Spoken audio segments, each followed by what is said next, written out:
For some reason, won't let me recently on this, which is kind of weird. All right, no worries. But yeah, first question I want to ask you, because we talked a lot about Canada last time, is who do you support more, Pierre Poilievre or Maxime Bernier? Very heated debate amongst conservatives. So I was just kind of curious what your position on that whole thing was.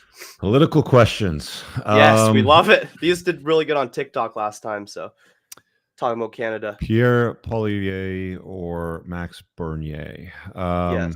You want a better Canada, you need to vote for Max at the end of the day. He's more of a libertarian. Stay out of your life, more freedom, lower taxes. But at the end of the day, we know that the pendulum's going to swing to Pierre because he's more popular. Conservatives are more mainstream, and they're more towards the center. So they're going to attract more of the liberal votes away from the liberals. It's going to be hard to get liberal votes over to Max. It's going to be easier to get liberal votes over to Pierre. Right. Yeah, I had Maxime Bernier actually on my podcast not too long ago. But yeah, it's going to be definitely hard to get people over because a lot of people like are in the middle. They're just coming over. They're like, okay, Pierre Poilievre kind of seems like the middle candidate that we're going to have to go for. So yeah, 100% on that. Yeah. Unfortunately, they don't even have a seat in parliament from the last election, the PPC party. How do you think they could win over more seats though? Because like a lot of people, I don't see going for that. But you know what? I'm not a politician. I really can't answer that. I've dealt with some politicians when I was doing some lobbying 10, 15 years ago. I'm really not a fan of the people in that scope of the world. Yeah, less politicians and smaller government. But if I were to venture a guess, I would say they probably need a more popular leader because I mean, he wasn't even able to win his own riding. I like the guy, like I really do. Yeah, But you know, he doesn't have enough gravity to pull people into him. Yeah, unfortunate because he does have a lot of good positions for sure. I want to also ask you, do you believe that Canada is past the point of saving? Because I see so many people, like I made a tweet, like 300,000 views. Like if Justin Trudeau gets reelected, would you leave Canada? And the amount of responses of people saying that they're just done with this country is insane. So I also saw that last time down in the States when Trump was elected and everybody was crying like a baby and said, well, we're all going to leave. And then they said, well, we're going to leave and go to Canada. And they never did. I don't know if Canada is recoverable, if it's savable, you know, for being honest. There's how many elections did Trudeau win? Was it 3? I think so. Yeah. Yeah. So I think 3. People are voting and giving this guy and the NDP the vast majority of the votes. So I guess at the end of the day, we'll see what happens. You're going to need a majority conservative government or conservative-ish type of government, I think, in the next election so that they can push things through that they need to get done. Yeah. But I think Canada's just gone too woke, too inclusive, too progressive, too rainbows, pronouns, hand on your dots, wear your masks, you know, take experimental things the governments tell you to. I think it's just where we're at, and I don't see it moving back anytime in the near future, if I'm being honest. Yeah, 100%. Way too much woke garbage. You even see it in schools too, like rainbow stuff. Not in my school, but I hear a lot of horror stories about that. So yeah, kids should push back on it. Absolutely 100% push back on it. Yeah, I would if it was in my school, but I don't see it. I'm pretty sure my city's pretty good for it, but I've heard other places of Canada it's really bad. Like they make you like do all types of stuff, celebrating the rainbow communities. Like it's absolutely crazy. I don't understand why we need to teach this to 8th graders. And even younger, I mean 8-year-olds, that's what I meant to say. Like kids as young as 8 years old learning about like sex and identity in school makes absolutely zero sense to me. Maybe go in about that a little bit more. Well, I mean, what percentage of the population is in that realm? It's tiny. It's probably like less than 12%, not even. I would say it's less. I would say it's probably less than 1 or 2% of the population is actually in that realm. But but we need a whole month celebrating it. Makes absolutely zero sense. Well, the thing is when they poll Westerners, you know, North American, I think it was something like 1/3 of the population identifies with the alphabet crowd, LGBT, you know, like plus and all that sort of stuff. Right.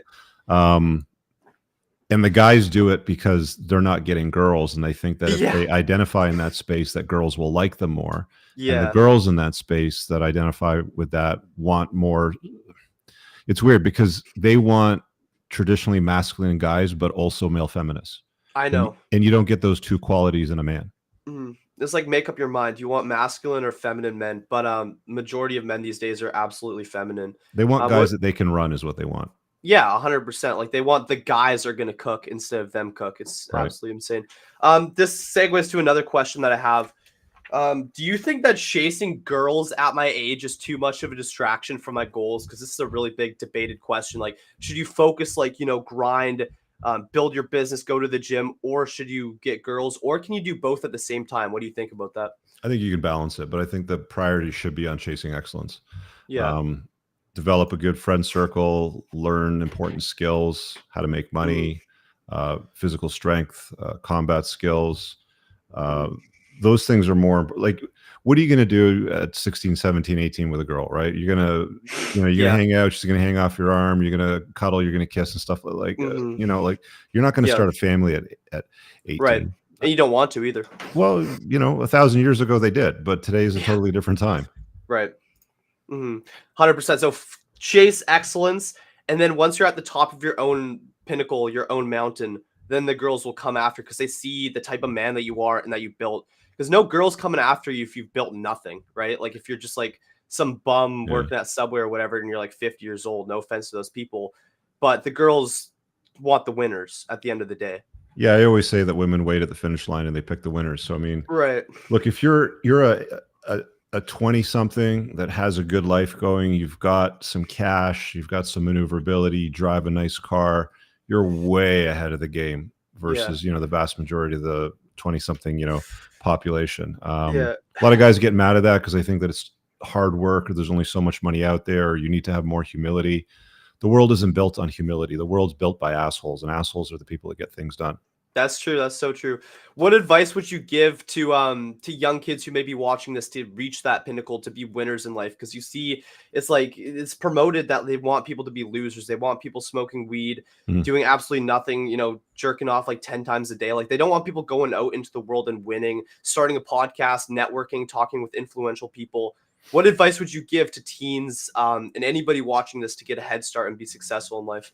Well, I think they should look at you as a good example, if we're being honest, Tyson, because I mean, you're the one that's able to reach out and talk to that demographic. They're going to listen to you way more than they're going to listen to me. Like the people that watch my stuff are 25 and older minimum. Yeah. So they should be paying attention to somebody that's setting the example. So you set the example. You pick up heavy stuff, you put it down. You get into combat sports and learn how to hit a bag and throw smoke.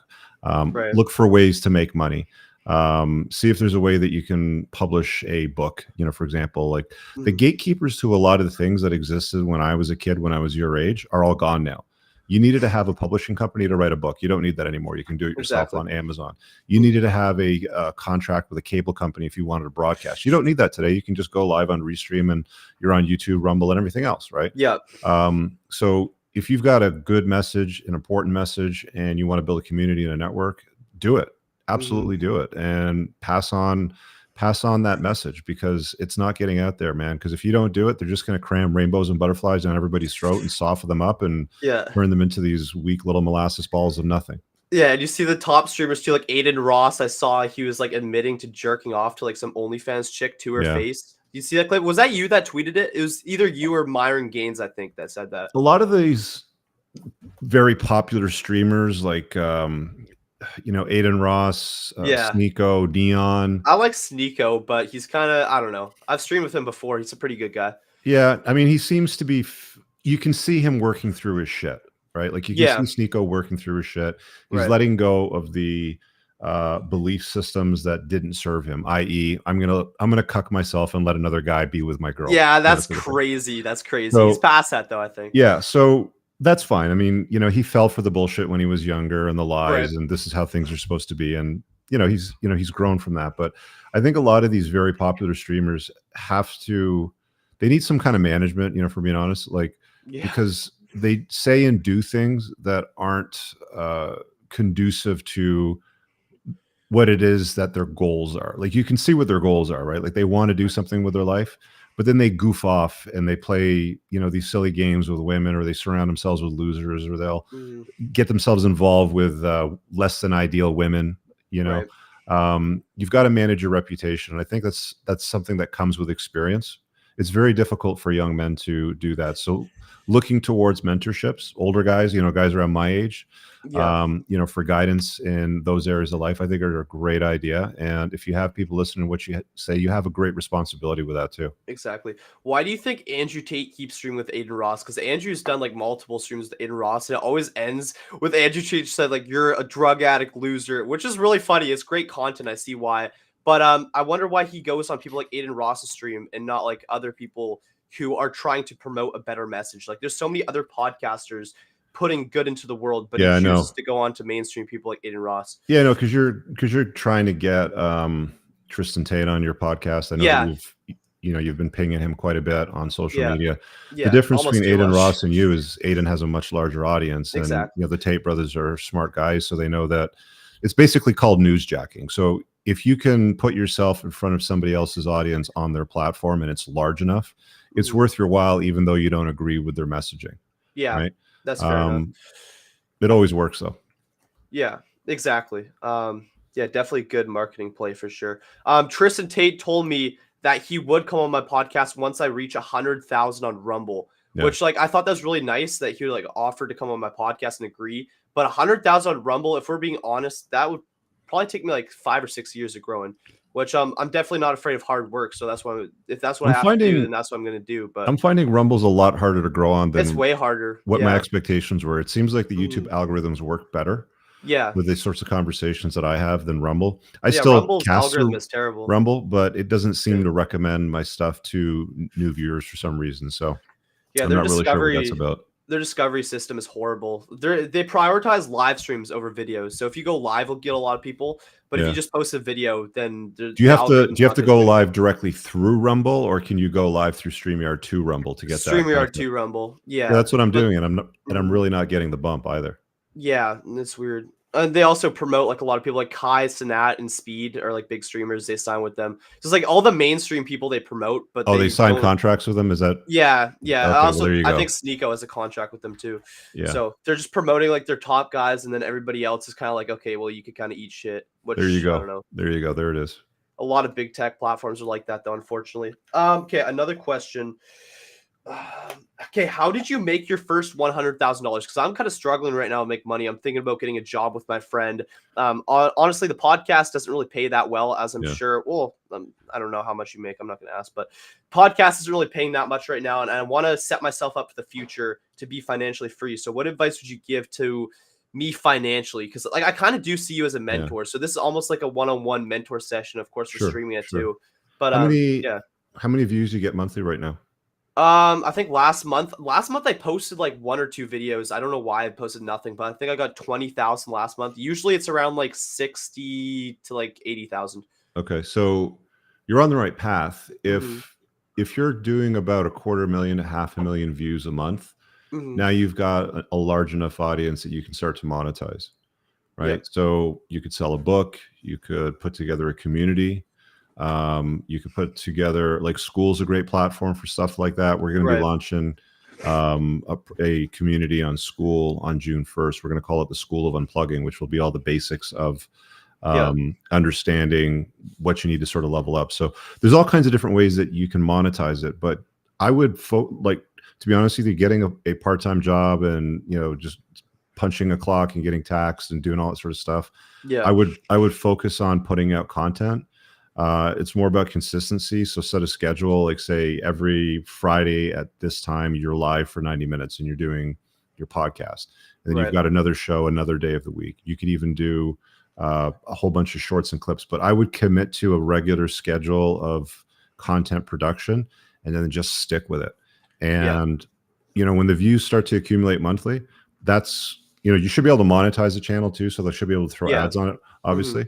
But things like courses, books, community, those seem to be the areas where you can start to bring in some money. And the more views you get, the more money you can make. Right, because ads don't really pay you that well at all. Like I think not really. You need 5 to 10 million views per month to make any real money off ads. Yeah, 1,000,000%. I think one time I got 100,000 views. And I made like $500 from it, which I mean, like that was pretty good because that video took me like 5 minutes of work. I'm like, whoa, $500. But 100,000 views, that is a lot of people. And I think shorts also pay you less too. Yeah, sometimes you do get lucky. Shorts pay nothing because you have to pay an editor 35, Yeah, $45 to make that short, and you're going to get 12 cents off it. I know, it's ridiculous. So yeah, more content, more production, and yeah, selling a product too. I think that's very good advice. How did you make your first $100,000? Monthly or annually? No, just in total. Like what was your first thing that really kind of started blowing up that kind of built that momentum for you? Well, it was my debt settlement company back in 2004 or five. Mm, I think by about the second year in business, we were doing about $100,000 a month in sales. right. And there was a good amount of profit at that time because we were running Google ads and they were really cheap back then. Yeah. What exactly is that doing, that company? Debt settlement, Yeah. it will negotiate a settlement on unsecured credit card debt between the debtor and the creditor. So rather than filing for bankruptcy or borrowing money, they would come to our company. We would advertise based on certain keywords like avoid bankruptcy, debt consolidation loan, how to get out of debt, stuff like that. They would click the ad, fill out a lead form. We'd collect the lead form. We'd have a sales team call. They would explain the program. Those that were interested would sign the contract, and then the back end would fulfill the work, and we'd get paid monthly, usually over 36 months. Awesome. Awesome. How many businesses have you owned throughout your life? That's a good question. At least 4 or 5 for sure. Right, right. What were like some of those businesses? Because like I'm just trying to think of like other businesses I could do too. Because of course having a YouTube channel is one, but I want to because like business is really where the money is at. I don't want to be working for somebody else my entire life. I want to be my own boss. So I'm just trying to like brainstorm and like think of like what other businesses can I do. You're doing it right now. Yeah, you're doing it right now. Like this is it. It's content creation, influencer, whatever it is that you want to call it. You're saying things that people are starting to pay attention to and listen to. What I would do if I were you, because you're a young man, is I would try to get on the news. I would take any viral clips that you've had, and I would send them to news outlets and say, hey, look, this got 2 million views, and it's on the subject of something to do in Canada. Like I'm a Canadian content creator in British Columbia, and I said this, and they can take that clip and they can bring you on the news, and then you'll get even further reach. So it's like news jacking off certain other platforms to put yourself in front of their eyes. I have been on the news before for like a video that I did calling an owl to a forest, but that was like 2020. That's a really good idea though. Like send in my clip and then they could like interview me. I could be like, oh yeah, because like I had one street interview video that I did recently that got 6 million views on Instagram. So I feel like that'd be something that would be good to send in. Yeah, for sure. Okay. Okay, this is kind of like a philosophical question. I'm not sure what you'll think about this. What was your dream in life when you were my age, and would you say that you have authentically achieved it?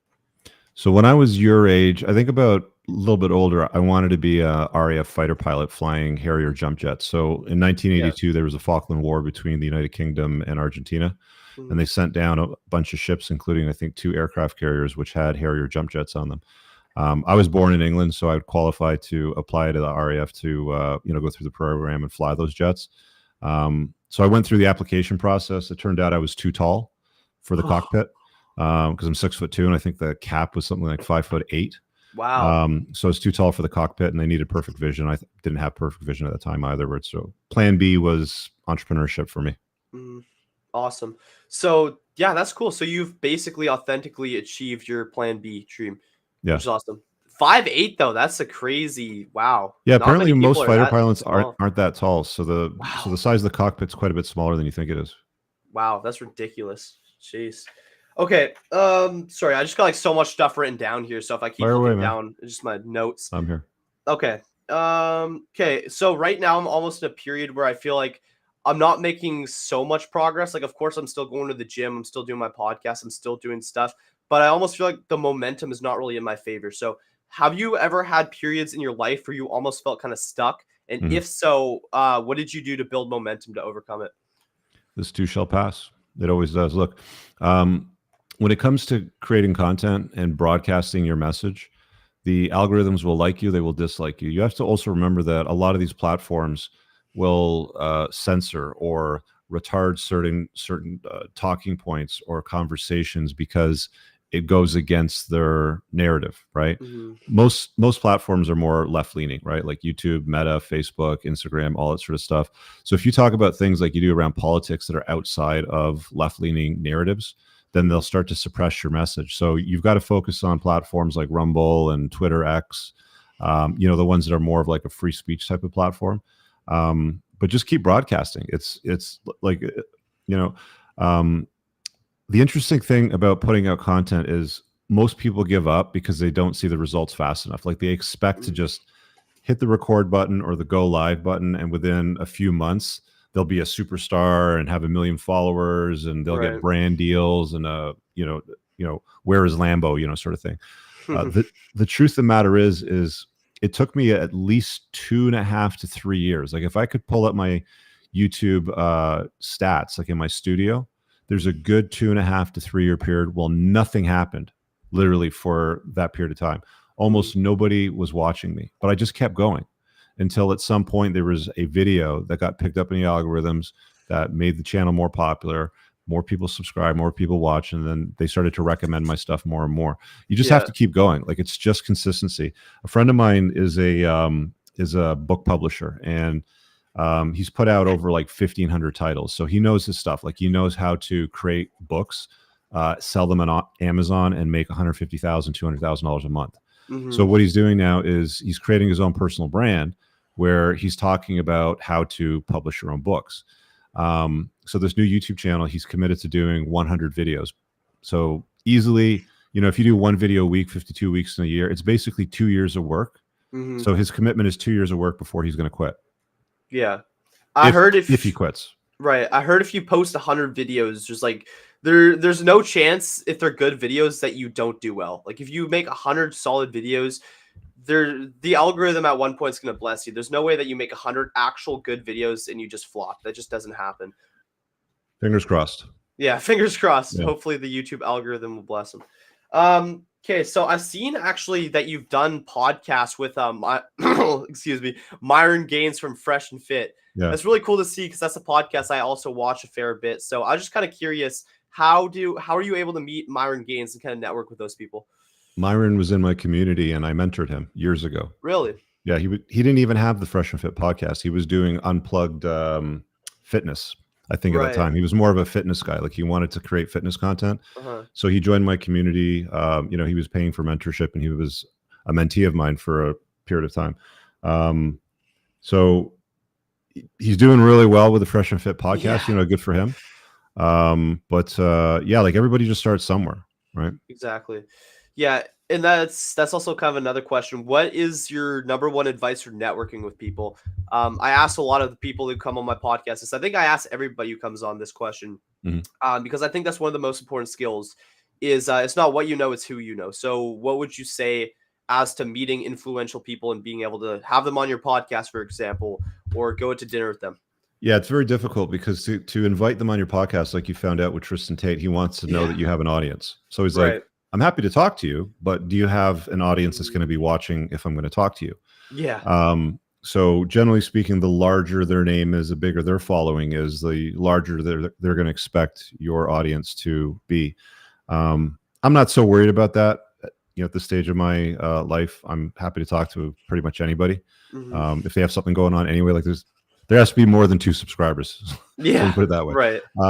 So you kind of want to ladder up, like find people that are around your level, maybe a little bit higher, and then approach them for a podcast interview. You put their name on the title. People that follow them will get recommended to see their stuff through the algorithms.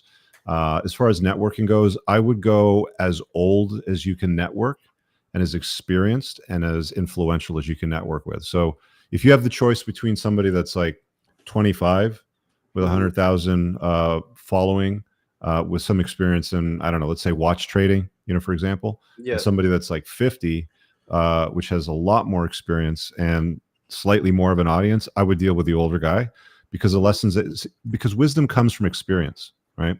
Yeah. I think the biggest mistake that the young generation today makes is when somebody older or with some salt and pepper in their hair or their beard says something, they're like, okay, boomer, whatever, right? And it's like, listen to that guy because he's done shit with his life. He has something to teach you. Do not discount it. Those are the people that you want to try to spend time with. I always tell people, look, if you're the smartest guy in the room, then you're in the wrong room. So put yourself in rooms where you're the dumbest guy in the room so you have something to learn. Exactly. Like even this podcast right here, I'm learning a lot from you already. Yeah, that's 100% true. 1,000%. I appreciate that. Thank you. Okay. What are we going on to now? Okay. This is like a total segue question because I think I heard you mention this in our last podcast. Like you just briefly touched on it, but I'm curious to hear because this is something that this could affect us here in Canada. This could affect the entire world. So, what is your position on the war between Palestine and Israel right now? I don't care. I don't give a shit about proxy wars. Yeah. Israel, Palestine, Russia, Ukraine. We've got enough problems in our own backyard, and the fact that the media is trying to distract us from our own problems. Oh, look what's over there, a shiny object. Oh, look, a squirrel, to try to distract you from what's happening in your own backyard. That's what that's all about. We shouldn't give a flying F about what's happening in wars 12,000 miles away. It doesn't affect us. Let them deal with their own conflicts. We have our own problems over here. Our tax rates are ridiculous. We have a prime minister that's inventing taxes on fuel for carbon that they're not even applying to carbon solutions, right? Like, why are they trying to distract us over there? So they can print more money and send it over there so that they can fund more wars and conflict and distract us from domestic problems. They keep saying on the news that it's going to be like World War III. So you think that whole World War III talk is just bullshit? Look, if World War III comes, it's not going to make a difference if we talk about Palestine and Israel today or we don't. It's going to happen. Right. Good point. Good point.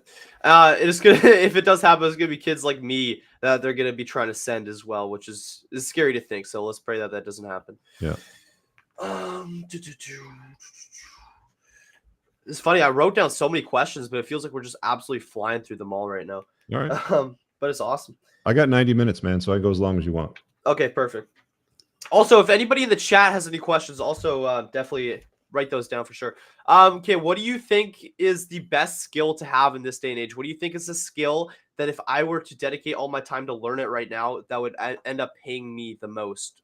Solving problems, hands down, without a question. If you can be a really good problem solver, you can be an entrepreneur, because that's all being an entrepreneur is solving problems. Right. Exactly. So yeah, just solve people's problems, and then people end up paying you because you have the wisdom and the advice for the problem. If you can solve a problem for 1 billion people and charge $1, then you're a billionaire. That's a good point. That's a good way of putting it, for sure. What are the top books that you would recommend reading? Because I got 48 Laws of Power after our conversation. I got that for Christmas. Good. I haven't read it fully. I think I'm on like Law 5 because I'm also reading other books too. Okay. I'm also going to get your book too. I asked for it for Christmas. I did not receive it, but I am going to get that. That's a big intention of mine to read that. So I'm going to be ordering that off of Amazon as well. Yeah. But what are 5 books that you'd recommend, especially for somebody in my position who's doing what I'm doing? What are some books that will develop my mindset? Yeah, so I would read Losing My Virginity by Richard Branson, which is basically his biography about how he started up the Virgin Empire. Okay. I would read Shoe Dog, which is about Nike. Okay. I would read The Everything Store, which is about Amazon. Okay. I'd read the Steve Jobs biography. I think those would be the main ones. Okay. Awesome. So, okay, sweet. Thank you. Okay, here's a good question. Should you put your children in public education? I'm a very big advocate of homeschool. I'm not homeschooled, but I always say on these podcasts, when I become a parent, there's no way that I'm sending my kids off to get raised by some random teacher, some random transgender feminist, right? So yeah, that's the problem.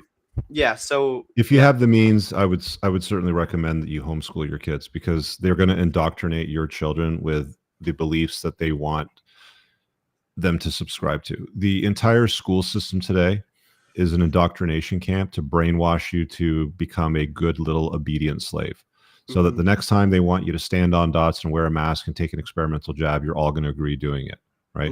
They don't want you to think outside of the box. They don't teach you to think outside of the box. They don't teach entrepreneurship. They don't teach problem solving on grander scales, right? Like, they'll teach you conventional stuff, algebra, geography, history, music, things like that. But you won't use any of that stuff in real life as an adult. Like, in school, I was probably a C average student. I wasn't a good student. I didn't get good grades. My parents weren't pleased with my report cards, but that doesn't matter. I sat in my vice principal's office, Tyson, when I was in grade 8. because the teacher didn't like how I was coping in the classroom.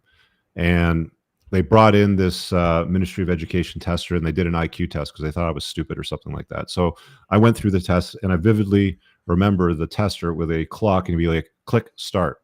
And I'd be like, done. And he'd go, click, and he'd be like, wow, that was fast. Yeah. So I went through the test, and I blew it all out of the water, but the teacher still didn't like how I sat in the classroom. So I'm clearly more intelligent than they think I am. Now I'm sitting in the vice principal's office, and I'm not allowed to sit in the classroom because I'm too much of a quote unquote troublemaker. So I didn't fit in. And I'm listening to the vice principal tell me, look, if you get your head squared away, Richard, and you do all the right thing and you pay attention in school and you get good marks, one day you can have a good job like me.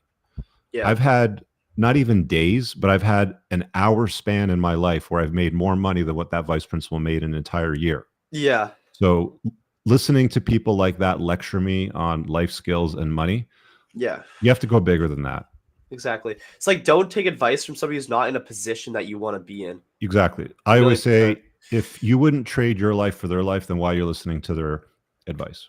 But that's all school is. It's like, I don't want to be like any of my teachers. No offense to them. They're great people, most of them. But it's like, I wouldn't want to switch lives with any of them. So why are we supposed to sit down for like 6 hours a day and listen to these people that we don't want to live like? Yeah. But they're the ones that are supposed to be teaching us. Like, I feel like I could teach my teachers a couple things. But yeah, I have to listen to them. Most kids that get homeschooled probably spend less than a few hours a day on hands-on curriculum, and the rest of it is out exploring the world, doing things. Yeah. And that's how boys learn, actually. I mean, the school system is designed to teach girls. Like the curriculum, the books, that's so true. The copy off the whiteboard, and all, like it's designed to teach girls. That's how girls learn. Boys don't learn in that environment. We need to use our hands.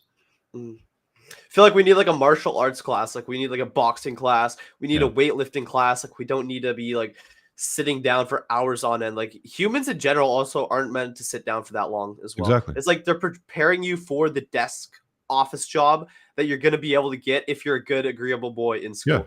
If you're a good, agreeable beta that's going to listen to everything they say and do what they want you to do. Yeah. That's what they want. They want useful idiots. Yeah, it's like, here's a preview of your life if you follow the rules exactly. Here's what you can expect to be doing for the rest of your life.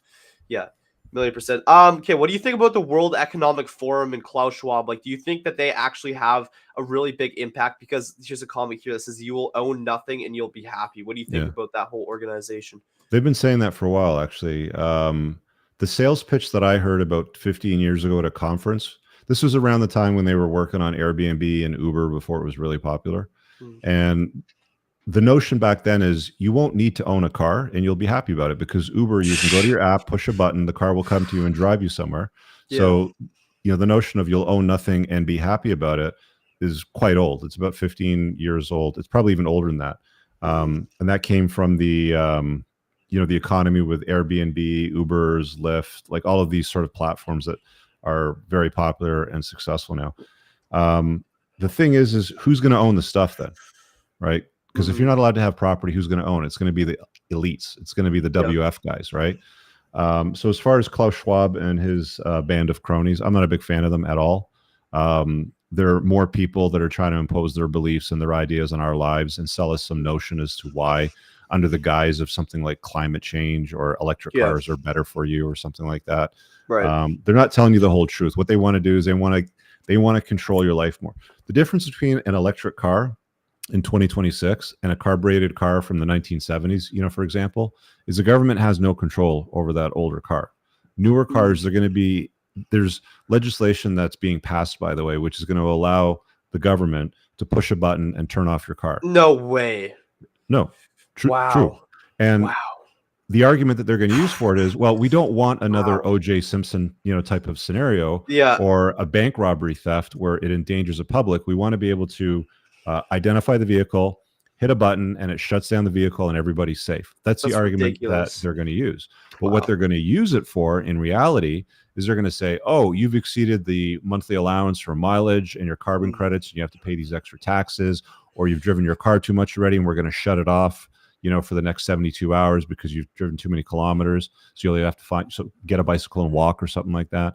So they're going to start imposing their beliefs and influence on our lives and stealing our freedoms. That's what the WEF is all about.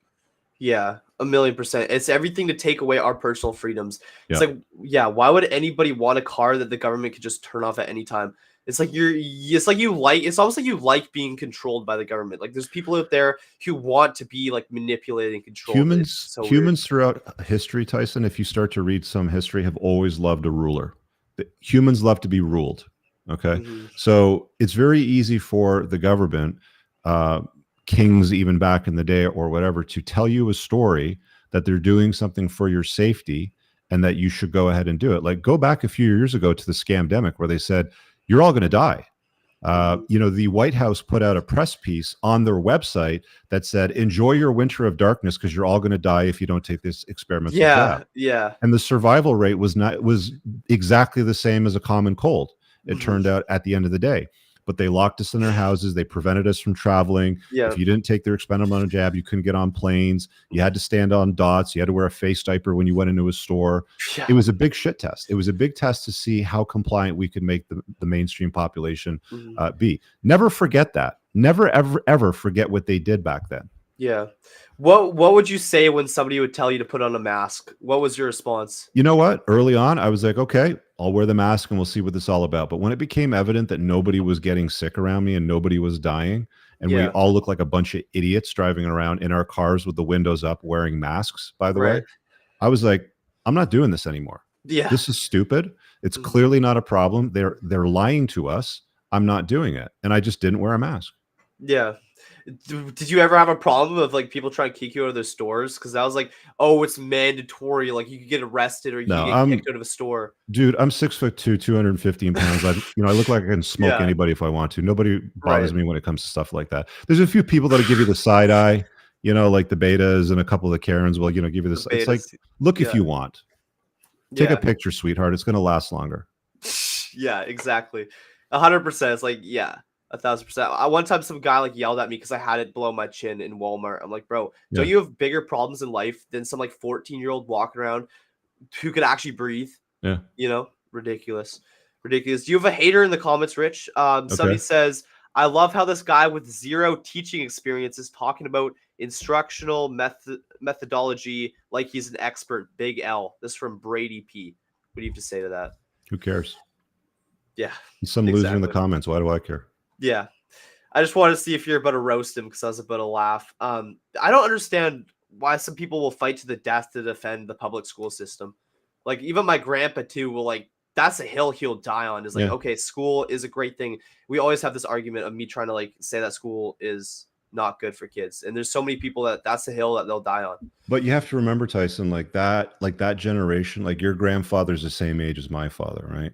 That generation understood, and the school system was better back then. Like they understood that you went to school to learn mathematics, you learned to, you went to school to learn world history, useful world history, not things like critical race theory that they try to teach kids now, right? Where they try to indoctrinate you and get you to believe BLM is a rightful movement or something like that.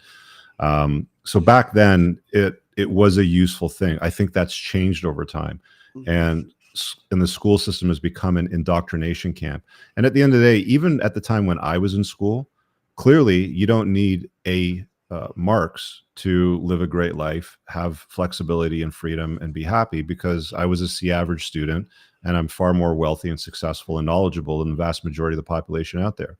The hater in the comment, I'm sure, is one of the dorks that wears a mask routinely and stands on dots and probably took 17 vaccinations, right? Yeah. I love stands on dots like a good little sheep. Good little sheep. Funny. Sheeple the dot standing people. I actually did a video about that. See, that whole scandemic started to ramp up in about February, wasn't it? It was about February of that year. And it was by May, I did a video on my channel and I called it Sheeple the dot standing people. And that's when I had unplugged from their lives. Right. Yeah, I don't understand. And then they had like the arrows too in stores, like walk this way. I would always purposely go against the arrows because I thought that was the stupidest thing I've ever seen in my entire life. Obey. That's what they want you to do. They want you to obey. Yeah, ridiculous. Let's read some of the comments. Schools just want you to be smart enough to follow instructions. Useful idiots. Yeah, useful idiots. Useful idiots. Yeah, we're talking about that earlier. Yeah. Would you recommend dropping out of high school to focus on a business, or would you say that it is still a good idea to at least get your diploma first? If I had, so I'm going to speak from my position. I'm not going to tell you what to do. But if I was a teenager and I was running a business that was clearly profitable and had legs and was doing something with some impact, it was putting some dent in the universe and it needed more of my time, I would ask my parents to terminate schooling or maybe homeschool, some of it so I could focus full time on the business. Yeah, I would say if I was making more from this and if like it was picking up more, which like it hopefully will, God willing, then yeah, if I really needed to like 100% go all my time, then that's what I would try to do. I don't think my parents would ever let me though. They're always on me about homework. They banned me from going to the gym for a week because I was behind in my class. Like, you're not going to the gym until you catch up, which is funny. Like, other kids get things taken away. What I get taken away from me is my rights to go to the gym and to the sauna. That is my punishment. That's how you hurt Tyson Hockley, is take away his gym and sauna privileges. That's how bad of a kid I am. You can do your push-ups in your room. Yeah, exactly. Yeah, for sure. Okay, man, I'm gonna be absolutely honest. I hate to do this because it's a good conversation, but I am out of questions. All right. To be absolutely honest. Yeah, if you're good, I'm good. I felt like I wrote down so many, but we just absolutely flew through these. Like, I have 3 pages of notes, and we have touched on it all in 40 minutes, which is crazy. Okay. Let me ask you a question then. So, okay, what is your plan for the future with what you're doing? I want to keep inspiring people, keep doing these podcasts, and hopefully I could reach a big audience. I want to make a difference on people's lives. Like, I want to touch people in the soul and give them some value, because so much stuff is like degenerate, like OnlyFans girls twerking, like ass out. Like, I want it to be like good content where you come to a Tyson Hockley podcast and you actually walk away with some inspiration and a better mindset about, you just feel better about yourself and you feel inspired to take action. That's kind of what I want to do, but also scale it so I can be financially free. Because like, I never want to have to work a job for the rest of my life. I always want to be financially free so I could take care of my family, take care of my woman. And do you have any BHAG? So a BHAG is a big, hairy, audacious goal. Do you have any big goals that you set for yourself? 100,000 on YouTube for sure. That's something I got on my vision board. I always imagine holding that silver play button, and I could see it so vividly in my mind, that silver play button. Good. Also, of course, having the Tates on this podcast is a huge goal of mine. Okay. Having people like Myron Gaines, everybody in the red pill kind of community, because of course that's touched me pretty good. That's inspired me pretty good. So I want to branch out. I want to have a lot of those people who have inspired me. I want to have conversations. Of course, you're one of them. And yeah, I want to have life-changing. Add some more items to your vision board. Yeah. Call it a "Can you imagine" wall, and cook up some BHAGs, some big, hairy, audacious goals, some big. Okay. Like, you want to aim for the stars, and if you miss, you're going to hit the moon. So it's still a significant success. Exactly. So if it's 100,000 subs on YouTube, how much monthly recurring revenue, do you want to have on a monthly basis? How many follows do you want to have on X? How many do you want to have on TikTok and Instagram? Are you going to put out a book? Are you going to put out a program, by a certain date? Are you going to build a community of like-minded members? There's another guy that's a little bit older than you, Hamza. He's in his 20s. I love that guy. I love that guy. He's not much older than you, but he's got a large community on School, and he's making $250,000 a month in monthly recurring revenue. That guy changed my life. I was like not on self-improvement. I was doing no good habits really in my life, and he got me into the gym. He got me into meditating, reading. Like, he was kind of the first. Him and Andrew Tate were kind of like the first like self-improvement manosphere guys that I kind of stumbled across, and that's probably why I'm here talking to you right now, is because of Hamza. Good. To be honest with you. The other thing that I would suggest is just be very careful with the red pill and the manosphere. I call it the manoswamp because a lot of the guys in that space aren't good men or good at being men. Some book recommendations that I would leave you with is take a look at Jack Donovan and read The Way of Men, read Becoming a Barbarian. Those would be probably the main ones, because he talks about masculinity, building a tribe. The way of men is the way of the gang, making sure that you're surrounding yourself with good men that are holding you accountable, that are doing big things with their lives. You got a lot of runway ahead of you, Tyson. You're a smart kid, and I wish you the best with everything that you're building. Awesome. Thanks so much, Rich. You're welcome. God bless you. Yeah. Thanks. Take care. Thank you for coming on. Anytime, brother. Yeah. See ya. All right, everybody. So that was Richard Cooper. You guys could check him out on Twitter, YouTube. On YouTube, his channel is called Entrepreneurs in Cars. Over 700,000 subscribers, so definitely give it a check out.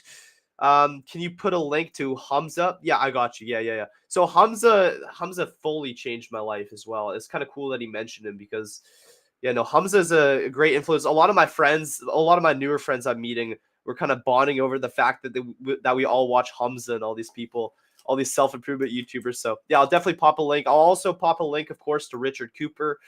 Great guy. Also, guys, Richard Cooper is the reason that Tristan Tate follows me on Twitter. Funny story. Tristan Tate basically said, like, I'm going to be following back 3 people or 5 people that deserve it or whatever. And I said, okay, well, I'm a 16-year-old podcaster. Like, I'd love to get followed back. Tristan, of course, didn't see it, but Rich did. And Richard Cooper has a lot of connections. So he said he told me that he put in a good word with me with Tristan Tate, which is really cool.